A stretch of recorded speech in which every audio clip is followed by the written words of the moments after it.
Well, greetings, Four Color fans, and welcome to another Metarog video.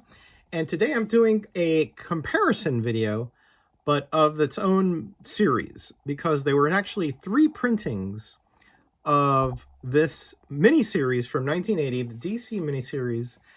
It's the second DC miniseries, and the first one for Batman. I think the first one was The World of Krypton. And I think DC was trying different marketing techniques at this point for Batman, and had this miniseries reprinted again, a second printing based on the serial that was given away, Batman serial from 1989, right when the Michael Keaton Batman movie was coming out. And then they also did a series of comics with cassette tapes that read you the comic. But I think it's unusual, right, that they considered those last two different printings, and I'll show you how they have that stated in the indicia. But first, let's look at. By the way, the dialogue is exactly the same. Everything is exactly the same in all 3 miniseries. In other words, they didn't change any of the actual wordings, right? And this is a really cool kind of miniseries if you're a Batman fan, because it gives you some more background about the origin of Batman and his father, and some of the supporting characters and villains, etc., that were involved during the time. So just for that reason, you should pick up. It's only 3 issues, right? First one was drawn by John Byrne, and I think the last 2 were by Jim Aparo, and Garcia Lopez did all the covers. So let's look at the regular miniseries that you could buy off the newsstand, or if you have a shop at that point. So there's 1, and there's 2, and notice that they have the UPC symbol here because the other ones will not. And then we have 3. Okay. So again, a pretty cool little mini series, just on its own.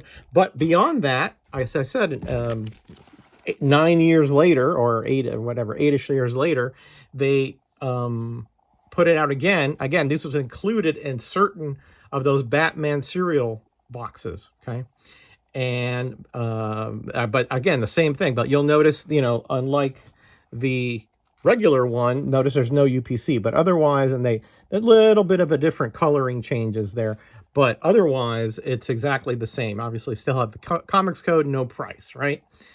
We're going to look inside of this one in a minute, but I just wanted to show you the 3 that came in the cereal box. Notice that they are somewhat smaller, maybe about 80%. The ones in the cereal and in the tape, with the tapes, the MPI, are the same size, by the way, exactly the same. You'll see there's 2 and there's 3, as I said. Again, those were all cereal. You can see down there that says Batman cereal, Batman brand sweetened cereal, and again, they all had that same, instead of the UPC, that's what they put down there. Okay. All right. So just to show you that. But as I said, there was a 3rd miniseries, and that it was included with the MPI tapes. But first, let me show you this one here. This is the serial number 1. And you'll see down here, by the way, no ads in the 2 mini comics. You see down there, it says second printing. Even though you could not get these, for our from newsstands or comic shops or anything like that, but they felt the need to put second printing, even though it's a whole different size. I thought that was unusual. Of course, your inside front cover is different. They'll have an old Batman cover there, and then in the back you'll have these editions that were not in the miniseries. They're talking about the Batcave and Secrets of Batman, etc. Okay, and again, another cover, black and white, right?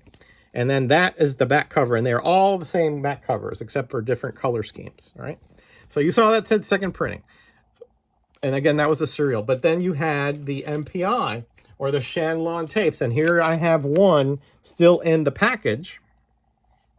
As you can see, they come with this really cheap blister pack sort of thing. It's this one's kind of yellowing, so I had to put it in this bag.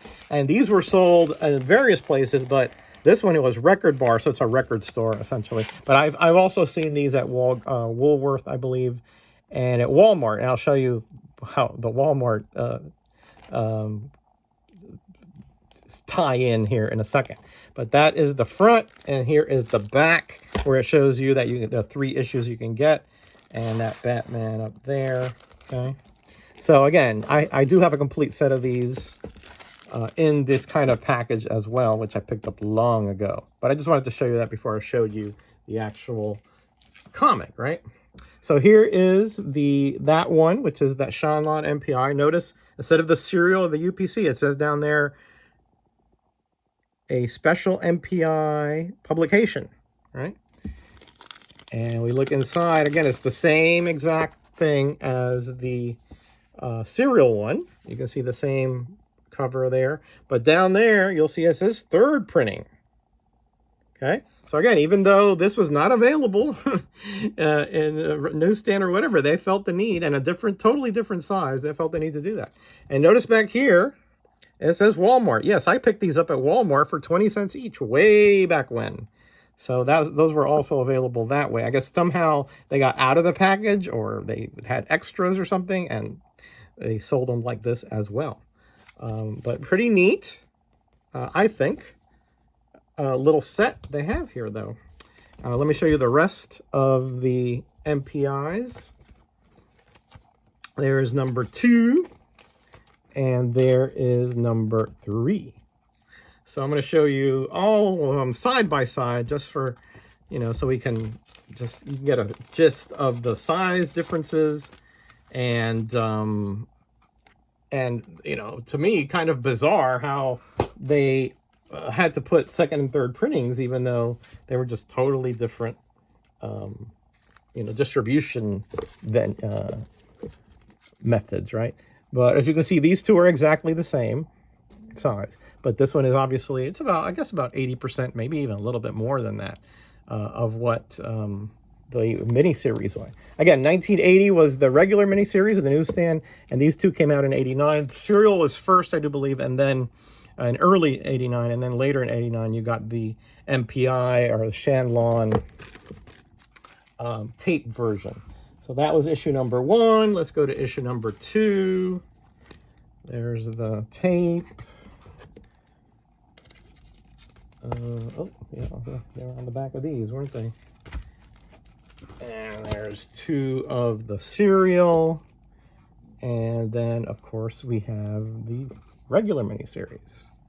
And again, there's slightly different, like more. These came with a slightly different kind of paper. I think it was a little higher quality paper, so the colors are slightly more richer on those. But otherwise, the interiors are the same, other than the no ads and those additional features at the end, right? So that's all of the number 2s, and let's go to number 3.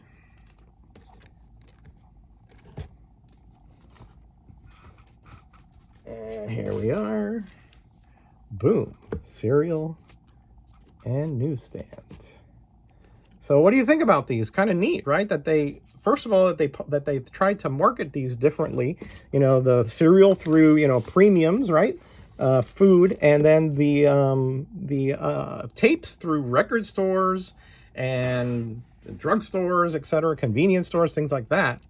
So I just think it's kind of neat to to think about how DC was marketing the Batman movie during these 2, but they had, the original Untold Legend of Batman miniseries, and they used that as a tool to try to sell them later on because of the popularity of the movie, or supposed popularity. I don't know if it was right before the movie or right during. I'm not exactly sure when in 1989 those came out.